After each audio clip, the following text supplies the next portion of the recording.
Dancing on the grave, जिसके ऊपर एक वेब सीरीज़ भी बन चुकी है और वो वेब सीरीज़ अमेज़ॉन प्राइम पर अवेलेबल है। ये है उसकी रियल कहानी। असल में dancing on the grave Bengaluru में 90 के दशक में एक बेहद ही रहस्यमयी मर्डर मिस्ट्री की कहानी है। इस केस में शकीरा खलीली रहस्यमयी तरीके से गायब हो गई थी, जिसकी लाश को तलाशने में पूरे 3 साल लग गए और जब लाश मिली भी तो घर के आंगन में ही दफनाई गई कब्र में। शकीरा खलीली मैसूर के दीवान की नातिन थी। परिवार बेहद रसूखदार था। परिवार अरबपति था। शकीरा के नाम पर खुद अरबों की संपत्ति थी।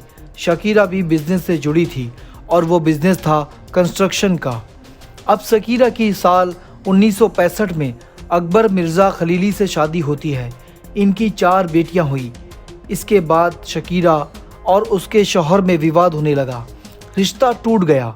1984 में दोनों में तलाक हो गया। इस तलाक के 2 साल बाद शकीरा ने दूसरी शादी की। अब उनकी शादी मुरली मनोहर मिश्रा से हुई। इसी मुरली मनोहर मिश्रा की पहचान स्वामी श्रद्धानंद के नाम से थी।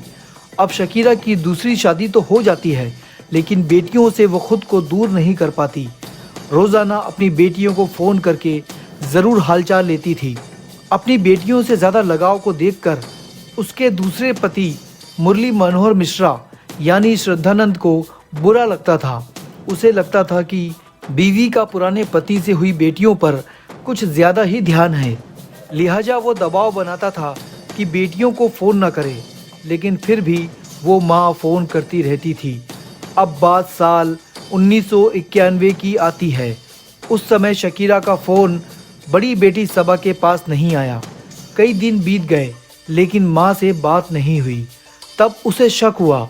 सबसे ज़्यादा शक मुरली मनोहर मिश्रा पर ही हुआ। कई दिन बीत जाने के बाद पुलिस में शिकायत की। बीवी बिना बताए कहीं चली गई, इससे ज़्यादा कुछ नहीं जानता।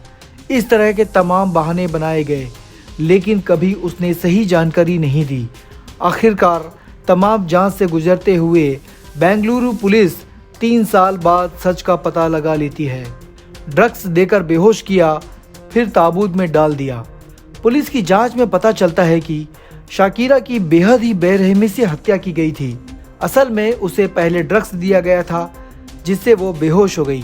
फिर उसकी बॉडी को एक मैट्रेस में लपेटकर ताबूत में बंद कर दिया गया था। इसके बाद घर के आंगन में ही कब्र खोदी। उसी कब्र में उस ताबूत को दफन कर दिया गया। लेकिन शकीरा को मौत देने से पहले श्रद्धानंद ने उसकी सारी प्रॉपर्टी अपने नाम करा ली थी। कब्र खोदी तो पता चला दफनाने से पहले वो जिंदा थी। अब पुलिस की जांच में साल 1994 में जब ताबूत में मैट्रेस से लिपटी शकीरा का कंकाल मिला तो उसे देखकर सभी हैरान हो गए। उस मैट्रेस में हजारों जगह पर नाखून से नोचने के निशान थे। यानी ये पता चला कि जब शकीरा को बेहोश करने के बाद मैट्रेस में लपेटा गया तब वो जिंदा थी। ताबूत में डालकर कब्र में दफना दिया गया, तब भी वो जिंदा थी। जब उसे होश आया होगा तो वो खुद को बचाने के लिए उसने अपने नाखून से नोचना शुरू किया होगा, लेकिन उसे मौत का ही सामना करना पड़ा। कोर्ट ने इसे रेयर ऑफ रेयरेस्ट केस माना था। श्रद्धानंद को फांसी की सज़ा सुनाई गई। हालांकि फांसी की सज़ा को सुप्रीम कोर्ट ने साल 2008 में कम करके आजीवन कारावास में बदल दिया था। अभी भी वो कातिल जेल में है। क्यों इसे डांसिंग ऑन द ग्रेव कहते हैं?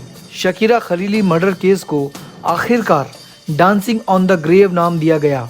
असल में जिस घर के आंगन में कब्र खोदकर शकीरा को दफनाया गया था, उसी में कुछ दिनों बाद ही श्रद्धानंद ने पार्टी की थी।